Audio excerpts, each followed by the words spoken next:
Around 30,000 fans are expected to attend the big game. Now, officials say they're planning ahead to keep people safe and traffic moving smoothly. Investigators say this all started during a dice game outside a motel, and that's when a suspect walked up and opened fire. I'm here at the Gregory Grove Apartments where police say this all unfolded in the breezeway of Building 10.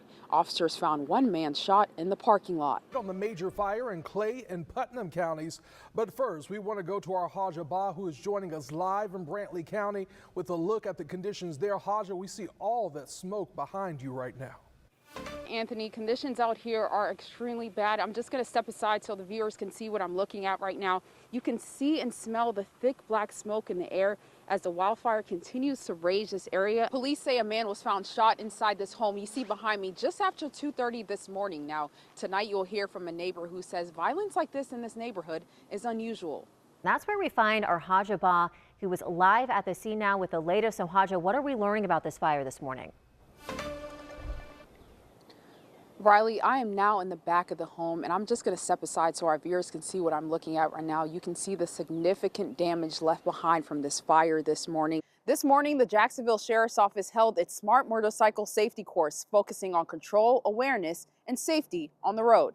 With the Jacksonville Jaguars playing their first playoff game since 2023, fans are here at Riverfront Plaza ahead of Sunday's matchup against the Buffalo Bills. More than 20,000 runners are participating in this year's race, and today I'm here with Tony, the local ambassador of Black Girls Run. Good morning, Tony. Thank you so much for being with us today. Just walk me through what made you decide to participate this year. Well, the Gate River Run, as you know, is the largest 15K in the U.S. It is freezing out here, but that is not stopping thousands of runners who are out here. The energy is electric, as you can see behind me. The race has started. I'm here on River's Edge Park, where city leaders say it's more than just a green space, but it's a sign on what yet to come for Jacksonville's riverfront. Right now at 5, a community is grieving the loss of a 12-year-old child killed in a crash in St. Johns County. Thank you for joining us today. I'm Anthony Austin. I'm Heather Crawford. So that crash happened yesterday afternoon right outside of Patriot Oaks Academy in the Durban area. Investigators say the student was riding a mini dirt bike in a crosswalk when he was hit by a car.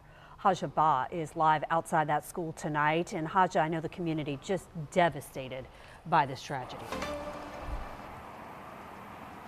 Heather, this community is completely heartbroken, and I spoke to many neighbors today, families as well as classmates who are coming together mourning and leaving behind flowers after this tragedy. My heart is just saddened for this family, for this community. You know, it's the second tragedy in the 5 years. I have 3 kids that go to this school, and I'm just so saddened by what has happened. People like Ashley Sinclair in St. Johns County are still shaken up by what happened Tuesday afternoon outside Patriot Oaks Academy. The St. Johns County Sheriff's Office says a 12-year-old student was riding a gas-powered mini dirt bike in front of the school when he was hit by a car along Longleaf Pine Parkway. Wednesday, people left flowers near the crash site. That includes Kylie Moses, who lives nearby. I just wanted to show my support, to show them that they are not alone, and that if they need anything, to not be scared to lean back on their community, because we are all here to help. This video shows the aftermath of the crash. You can see a mini dirt bike pinned under a car. Investigators say the driver was 17 and the 12-year-old was in the crosswalk when he was hit.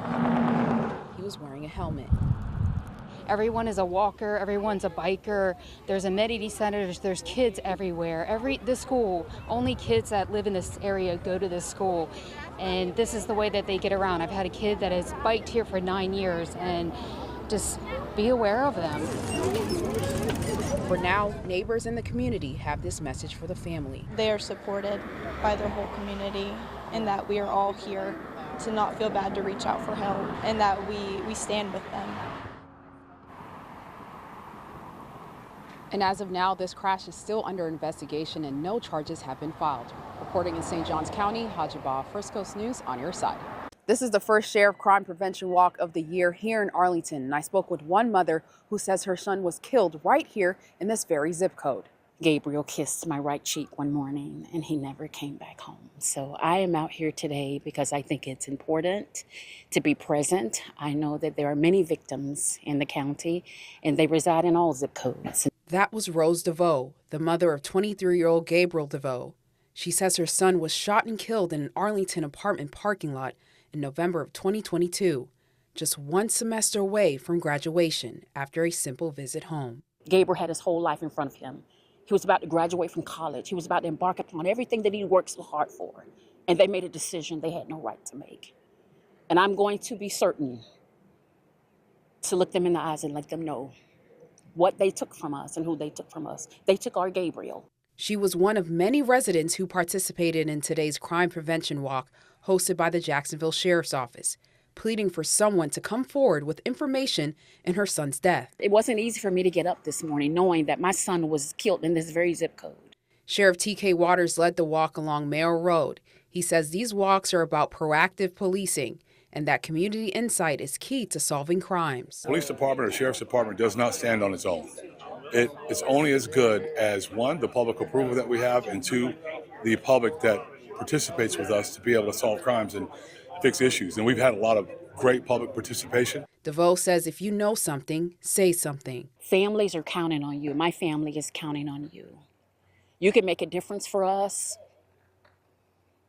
You can bring us peace. Now, JSO says there'll be more crime prevention walks throughout the year in different neighborhoods. In Jacksonville, Hajah Bah, First Coast News, on your side. My son called me screaming, and then another adult got on the phone and she said that she witnessed my daughter just got hit by a vehicle. That's Deja Cooper, the mother of 11-year-old Trinity Cornegay, who says she was hit by a car while crossing the street. Cooper says the crash happened March 30th around 4 in the afternoon near Jackson Park Drive and Woodland Road in St. Johns County. Her mother says Trinity was walking across the street with her friends when the crash happened. Cooper says she was driving home from work when she got the call. My heart instantly dropped. I didn't know what to feel. I didn't know what to think. I didn't know her status. No one really was giving me information.